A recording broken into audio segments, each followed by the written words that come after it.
신학교 3학년 때 졸업여행으로 소아시아 7개를 비롯한 터키의 성지를 순례를 하고 다녀온 적이 있습니다.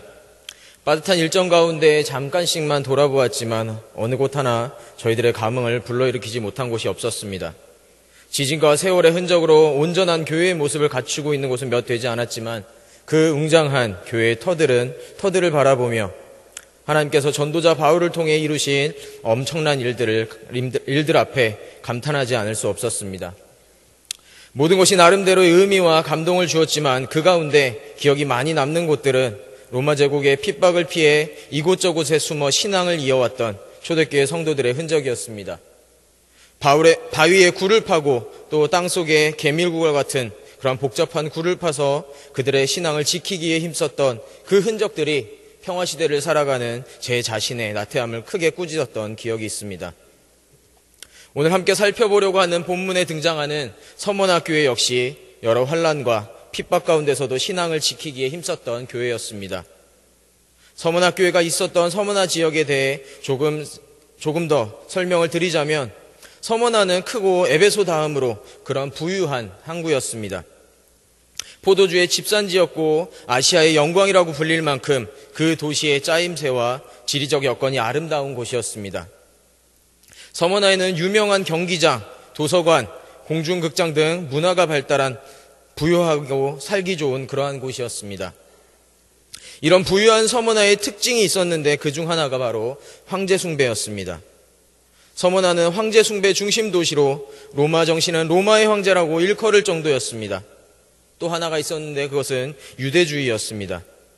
무역도시인 만큼 이방 문화와 종교의 집산지였던 서머나에는 유대인들이 많이 살고 있었으며 또 그들 중에는 유력한 인사들이 많았습니다. 그들은 서머나의 발전을 위해 10,000데나리온, 즉 10,000명의 하루 품삯과 같은 그러한 큰 돈을 헌납할 정도의 서머나와 밀착해 있었습니다. 부유하고 풍요롭고 문화가 발전한 아름다운 항구 도시였지만 기독교인들이 살기에는 너무나 힘든 땅이 서머나라는 도시였습니다.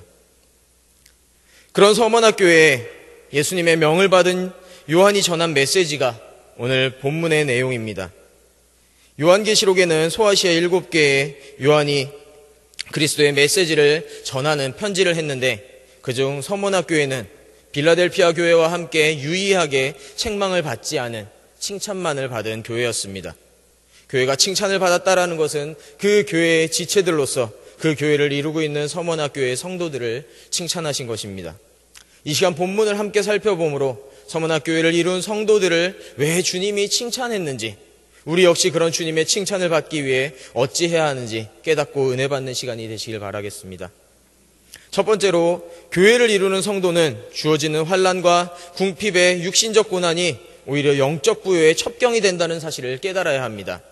우리 본문 8절에서 9절을 함께 봉독하겠습니다. 서머나 교회의 사자에게 편지하기를 처음이요 나중이요 죽었다가 살아나신 이가 가라사대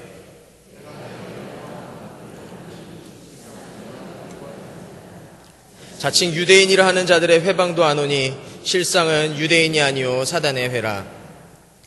8절에 보면 서머나 교회 사자에게 편지하기를 처음이요 나중이요 죽었다가 살아나신 이가 가라사대라고 시작하며 그 편지의 송신자 예수 그리스도에 대해 소개하고 있습니다. 처음이요 나중이요 라고 하였습니다. 이러한 표현은 본서에 자주 등장하는데 1장 4절에 이제도 계시고 전에도 계시고 장차 오시리, 또 1장 8절에 나는 알파요 오메가라, 1장 17절에 나는 처음이요 나중이니 등 반복해서 비슷한 표현이 등장하고 있습니다. 이것은 이사야 44장 6절에 나는 처음이요 나는 마지막이라고 하나님을 표현했던 그 표현을 인용한 것으로 영원 전부터 계신 하나님과 예수 그리스도를 동등하게 묘사하고 있는 표현인 것입니다. 예수 그리스도를 믿음으로 유대교인들의 핍박을 받고 있는 서머나 교회에 그들이 믿는 예수 그리스도가 결코 하나님과 차이가 없는 세상과 역사를 주관하시는 동등한 존재임을 강조하며 그들을 위로하고 있는 것입니다. 이어 나오는 죽었다가 살아나신 이가라는 구절 역시 서머나 교회를 위로하고자 하는 말로서 예수 그리스도께서 사망 권세를 이기시고 승리하셨음을 나타내고 있습니다.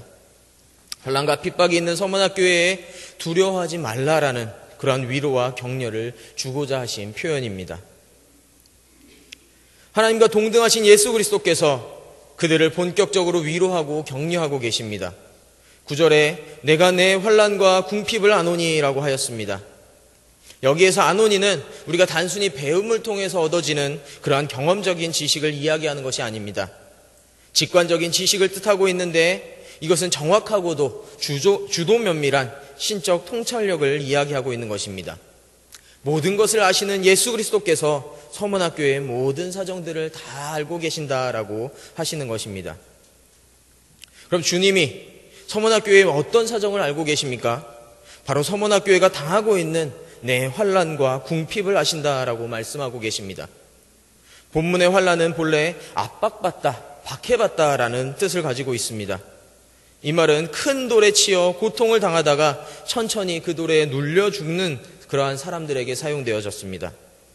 바로 그리스도 신앙 때문에 받는 의무적인 핍박을 말하는 것인데 그 핍박당하는 고통이 마치 무거운 돌에 눌려 압력을 받아 죽을 지경과 같은 고통임을 이야기하고 있는 것입니다.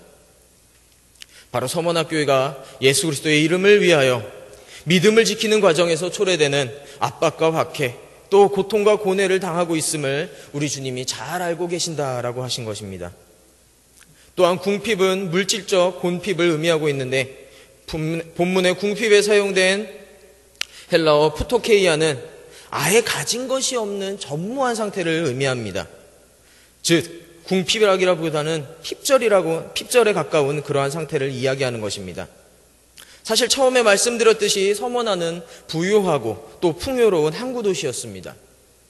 무역이 번창하여 잘 사는 도시임에도 불구하고 그런 도시에 사는 사람들이 정말 가진 것이 아무것도 없는 그런 궁핍에 처해 있는 것은 쉽게 납득되지 않는 사실입니다. 하지만 사실이었습니다. 서머나에 그렇게 살고 있는 사람들이 있었습니다. 모두가 그렇게 힘들게 사는 것이 아니라 바로 서머나 교회를 섬기는 성도들은 그들이 믿는 그 예수 그리스도의 이름 때문에 경제적으로 또 정치적으로 사회적으로 종교적 제재를 받고 환난과 궁핍 가운데 있었던 것입니다. 그들을 예수 그리스도께서 알고 계신다라고 위로하고 계신 것입니다. 우리가 누군가를 위해 정말 애쓰고 수고하고 있는데 그 당사자가 그런 수고를 전혀 몰라준다라면 얼마나 기운이 나지 않겠습니까? 계속해야 하나, 계속 그 일들을 해야 하나라는 회의가 들지 않겠습니까? 하지만 우리 주님은 알고 계신다 말씀하고 계십니다. 너희들 나 때문에 고생이 많구나. 나 때문에 많이 힘들지. 밤낮으로 너희를 핍박하는 이들로 견디기 힘들지. 말 안 듣는 아이들 데리고 주교교사 하느라 주일마다 진이 빠지지. 덥고 추운 날씨에 주차 봉사하느라 수고가 많지. 새벽부터 와서 찬양 연습하느라 피곤하고 힘들지. 신방장, 구역장 감당한다고 일하지 못해 궁핍하지. 신앙 지킨다고 불신 가족들과 관계가 계속해서 어려워지지. 너희 나 때문에 힘든 건 내가 다 알고 있다. 그냥 누구에게 들어서 알고 있는 것이 아니라 너희를 언제나 보고 있기 때문에 내가 세밀한 작은 것 하나까지 다 알고 있다라고 말씀하고 위로하고 계신 것입니다. 그럼 누가 그렇게 서문학교에 환난과 궁핍을 가져왔습니까? 9절 하반절에 보니 자칭 유대인이라 하는 자들의 회방도 안 오니 실상은 유대인이 아니요 사단의 회라라고 기록하고 있습니다. 서문학교의 환난과 궁핍을 가져온 주 대상은 사단의 회라 불리는 자칭 유대인들이었습니다. 서문화에는 이주해온 유대인 집단이 있었는데 그들은 자신들의 혈통이 아브라함의 자손임을 내세우며 선민임을 자처하고 또 회당을 중심으로 모여 자신들을 여호와의 회라 불렀습니다. 그러나 그들은 표면적인 유대인일 뿐 그들의 행동을 보면 그들의 행동은 로마 정부의 힘을 얻어 교회를 핍박하고 메시아를 십자가에 못 박은 그러한 사단의 회였습니다. 그들이 저질렀던 본문의 회방이란 단어는 본래 신성모독을 뜻하는 표현으로 교회에 대한 회당이 아닌 사단의 회당인 것이었습니다. 예수 그리스도께서는 이 모든 것을 알고 있다 말씀하고 계십니다. 이처럼 유대인들로부터 환난과 궁핍 또 회방을 받는 서문학교에 예수님께서 위로의 말씀을 하시기는 실상은 내가 부유한 자니라 라고 말씀하고 계십니다. 본문의 실상이라 번역된 원문은 그러나의 뜻을 가지고 있는 역접 접속사입니다. 서문학교회가 겪고 있는 환난과 궁핍에 대조되는 긍정적인 이야기를 하시기 위해 역접 접속사를 사용하여 그들이 환난도 받고 궁핍하기도 하지만 부유한 자라라고 위로하고 계십니다. 분명히 환난과 궁핍함을 다 아신다 하시면서도 그런 상황과 정반대로 오히려 부유하다 하고 계시는 것은 조금 의아할 수 있습니다. 주님이 이때 말씀하신 부유는 우리의 상황과 환경이 또 경제적인 면과 같은 이러한 이 세상의 부유가 아닌 영적인 부유함을 말씀하고 계신 것입니다. 그들에게 찾아온 환난과 궁핍이 오히려 하나님을 붙들게 만드는 그 믿음을 단단하게 만들었다라는 것입니다. 이러한 서문학교의 부유함은 예수님께 책망받았던 라오디게아 교회와 배조되는 모습을 보이고 있습니다. 라오디게아 교회는 물질적으로는 부유했지만 그러한 부유함이 그들을 교만하게 하고 결국 예수님께 영적으로 가난한 자다라는 책망을 받게 하였습니다. 서문학교회는 그들이 받았던 환난과 궁핍함이 결국 영적 부유의 첩경이 된 것입니다. 바울은 로마서에 우리가 환난 중에도 즐거워하나니 이는 환난은 인내를, 인내는 연단을, 연단은 소망을 이룬 줄 알미로다라고 하였습니다. 즉 서문학교의 성도들은 그들에게 주어진 어려운 상황과 환경 가운데서 그 믿음을 지킴으로 영적 부유함을 누리고 그리스도의 칭찬까지 받은 것이었습니다. 사랑하는 경양의 성도 여러분, 우리의 신앙생활은 결코 쉬운 일이 아닙니다. 더욱이 세상적인 눈으로 바라볼 때 결코 복되고 풍요로운 삶만을 가지고 있는 것은 아닙니다. 언제나 이기기 힘든 무거운 환난이 찾아오고 또 궁핍함이 찾아오고 심지어 고륙 간의 다툼과 핍박도 찾아옵니다. 이것은 서문학교의 성도들이나 지금의 우리에게나 동일하게 주어지는 어려움입니다. 믿음 앞에 의무적으로 주어지는 연단입니다. 서문학교의 성도들은 이런 환난과 궁핍을 이겨냈습니다. 그러한 어려움을 통해 더욱 영적인 부유함을 맛보았습니다. 경양의 성도 여러분, 신앙생활에 힘이 드십니까? 예수 그리스도를 믿고 그의 핏값으로 사신 교회를 세우는 일이 너무나 고통스럽고 무겁습니까? 교회의 지체로서 이곳에 저곳에서 직분 감당이 빨리 던져버리고 싶은 정말 연말이 되기만을 바라는 무거운 짐같이 느껴지십니까? 성도님들의 그런 고통, 고난 우리 주님은 다 아신다고 하십니다. 각자 지고 있는 십자가의 무게를 아무도 몰라주지만 우리 주님만큼은 아신다 말씀하고 계십니다. 그러니 위로를 받으시기 바랍니다. 주님의 위로하심에 힘을 얻으시고 주를 믿고 주의 핏값으로 사신 교회를 세우는 일에 더욱 힘차게 나아가심으로 영적 부유함을 모두 받아 누리시는 경양의 성도님들이 되시길 바랍니다.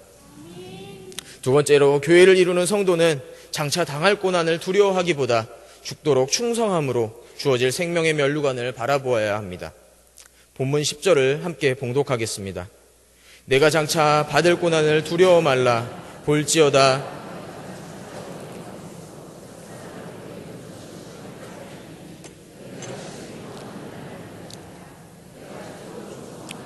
그리하면 내가 생명의 면류관을 내게 주리라. 앞선 구절에서 보았듯이 서문학교회는 유대인을 중심으로 한 환난과 궁핍 가운데 신앙생활을 이어가고 있었습니다. 그들의 그런 환난과 궁핍을 아신다고 위로하신 우리 예수님께서 이번엔 장차 받을 고난을 예고하시며 두려워하지 말고 죽도록 충성하라라고 권면하고 계십니다. 여기서 두려워 말라로 번역된 동사의 용법을 보면 두려움을 갖지 말고 또한 계속해서 두려워할 필요가 없다라고 하는 뜻을 가지고 있습니다. 이미 하나님과 동등하시고 사망의 권세도 이기신 예수 그리스도께서 서문학교회의 상황과 환경을 아신다 위로하심으로 그들을 격려하고 있으니 그들과 함께하고 있으니 너희는 예수 그리스도로 인하여 앞으로 닥칠 그 고난을 두려워하지 말라라는 것입니다. 그렇다면 서문학교회에 닥칠 두려워하지 말아야 할 그 고난은 무엇입니까? 10절을 다시 보면 마귀가 장차 너희 가운데서 몇 사람을 옥에 던져 시험을 받게 하리니 너희가 10일 동안 환난을 받으리라 하고 그 고난의 내용을 이야기하고 있습니다. 본문의 마귀는 서문학교회를 핍박했던 로마 정부와 그들을 등에 업은 유대인 집단이라 할 수 있습니다. 그들이 서문학교회 성도의 일부를 옥에 던져 시험을 받게 한다고 그 고난의 내용을 이야기하고 있습니다. 본 구절을 우리의 성경으로 볼 때 서문학교회 성도의 몇이 옥에 갇힘으로 인해서 그 결과적으로 시험을 받게 되는 것으로 보여지지만 원문의 의미대로 다시 한번 풀어보면 너희를 시험하기 위해 너희 가운데 몇 사람을 옥에 던질 것이다 라고 볼 수 있습니다. 즉 마귀가 서문학교의 성도 며칠 옥에 가두는 그 목적이 그들을 시험하기 위함인 것이었습니다. 또 본문의 시험을 받게로 번역된 원문의 동사는 타락시키기 위해 유혹하다라는 의미와 함께 아울러 신앙의 강화를 위해 시련을 주다라는 뜻으로 사용되어지고 있습니다. 단적으로 볼 때는 마귀가 서문학교의 성도들을 타락시키기 위해 유혹하는 것으로 볼 수 있지만 하나님의 절대 주권적인 시각으로 볼 때 사단과 마귀를 부리시는 하나님에 의해 시험으로 서문학교의 성도들의 신앙을 분별하고 또 더욱 강화하기 위해 제공되어지는 고난이라는 이야기입니다. 즉 하나님께서 대적 세력을 통해 서문학교의 성도들의 믿음을 더욱 단단히 하게 하신 것입니다. 더욱이 그들에게 옥에 갇히는 것은 곧 죽음을 의미하는 순교의 각오가 필요하기에 하나님께서는 서문학교의 성도들에게 죽음도 두려워하지 않는 신앙의 단단함을 요구하고 계신 것입니다. 이어지는 본문에 그 기간이 10일 동안 환난을 받으리라 라고 하였습니다. 이는 단순히 문자적으로 열흘간의 기간을 의미하는 것이 아니라 영원히 지속되지 않는 제한된 그런 일정 기간의 고난임을 나타내고 있는 것입니다. 순교까지도 각오해야 하는 이 엄청난 고난이지만 다행스럽게도 영원한 고난이 아닌 잠깐의 제한된 고난이라 말씀하고 계신 것입니다. 잠깐의 고난이라고 눈 질끈 감으면 이겨낼 수 있는 고난은 아니었습니다. 순교의 각오까지 요구하는 엄청난 고난이었습니다. 이어지는 내가 죽도록 충성하라라는 구절을 보아도 그러한 고난이 무거운 고난이었음을 알 수 있습니다. 이런 고통스러운 고난을 앞둔 서문학교의 교인들에게 주어진 죽도록 충성하라라는 권면은 고난을 맞이하는 우리들의 자세를 이야기하는 것으로 서문학교회가 계속해서 믿음을 신실하게 지켜야 한다는 의미를 나타내고 있는 것입니다. 죽음에 이르기까지 그 믿음을 신실하게 지켜야 한다라는 것을 이야기하고 있는 것입니다. 바로 조금 전에 말했던 순교의 각오로 그 믿음과 교회를 지키기에 힘써야 함을 이야기하고 있는 것입니다. 그렇게 순교의 각오로 죽기까지 주님 앞에 그리고 그 이름으로 그 핏값으로 사신 교회 앞에 충성할 때 우리 주님은 그저 그런 충성을 받기만 하시는 것이 아니라 생명의 면류관을 주신다라고 약속하고 계십니다. 면류관은 승자에게 주어지는 영광의 표상입니다. 즉 목숨까지도 위협하는 고난을 믿음으로 이겨내고 승리한 성도들에게 주어지는 승리의 면류관, 바로 영원한 생명인 것입니다. 사랑하는 경향의 성도 여러분, 우리 주님께서는 지금 우리가 받고 있는 환난과 궁핍을 아실 뿐 아니라 앞으로 받게 될 고난 역시 알고 계십니다. 아니, 아실 뿐 아니라 주님이 우리의 믿음을 단단해짐을 위해 주신 고난이라고 하였습니다. 그러니 그 고난 앞에 도망치지 말고 그 고난을 이겨내라라고 하셨습니다. 결코 아무 보람이 없는 그저 힘들기만 한 언제 끝날지 모르는 어둡고 캄캄한 터널과 같은 그러한 고난이 아니기 때문입니다. 그 고난을 믿음으로 이겨낼 때 순교자의 그 죽음도 마다하는 그 각오로 그 믿음을 지키고 하나님께 또 교회 앞에 충성될 때 우리 주님은 생명의 면류관을 허락하신다라고 말씀하셨습니다. 앞으로 어떤 고난이 닥칠까 염려하고 두려워하지 말고 사망 권세에 이기신 예수 그리스도를 믿는 그 믿음을 가지고 죽음도 두려워하지 않는 순교자의 그 각오를 가지고 언제나 죽도록 충성하시는 경향의 성도님들이 되시길 바랍니다. 사랑하는 경향의 성도 여러분, 그리고 헌신을 다짐하시는 제 92, 93, 94 여전도회 회원 여러분, 옛날 서문화였던 터키 이즈미르에 가면 여러 건물들 사이에 일반적인 건물처럼 보이는 하지만 특별한 건물이 하나 있습니다. 겉으로 보기에는 여느 건물과 동일하지만 들어가 보면 참으로 아름다운 교회가 있습니다. 그 교회가 바로 서문학교의 초대 감독을 지냈던 폴리캅 기념교회입니다. 폴리캅은 사도 요한의 제자로 사도들의 뒤를 잇는 지도자였습니다. 어느 날 로마 군사들이 폴리캅을 체포하러 왔습니다. 이유는 폴리캅이 황제 숭배를 하지 않았기 때문입니다. 잡혀간 폴리캅에게 총독은 황제에게 맹세하고 그리스도를 부인하라 말하였습니다. 그때 그가 했던 유명한 말이 있습니다. 86년 동안 나는 그분을 섬겼지만 그동안 그분은 한 번도 나에게 그릇 행하신 적이 없었는데 어찌 내가 나를 구원하신 나의 왕을 욕할 수 있겠습니까? 라고 고백하였습니다. 결국 끝까지 굴복하지 않자 총독은 불로 태워 죽이겠다라고 위협했고, 폴리카프는 또다시 당신은 오직 짧게 태우고 잠시 후에 소멸되는 불을 가지고 위협하고 있지만 당신은 악한 자들을 위하여 예비된 다가오는 심판과 또 영원한 형벌의 불은 알지 못하고 있습니다. 왜 당신들은 지체하고 있습니까? 어서 당신이 원하는 것을 하십시오라고 당당히 자신의 신앙을 고백하였습니다. 결국 폴리카프는 불에 타 잿더미가 되었고, 그의 죽음도 두려워하지 않았던 그 신앙은 계속해서 전승되어 폴리카프 기념교회로 지금도 남아 있습니다. 오늘 본문의 마지막 11절에 귀 있는 자는 성령이 교회들에게 하시는 말씀을 들을지어다. 이기는 자는 둘째 사망의 해를 받지 아니하리라 라고 하셨습니다. 이 말씀은 서문학교회를 향한 예수님의 그 말씀이 결코 서문학교회에만 해당되는 것이 아니라 모든 교회에 해당되고 있다는 것을 이야기하고 있는 것입니다.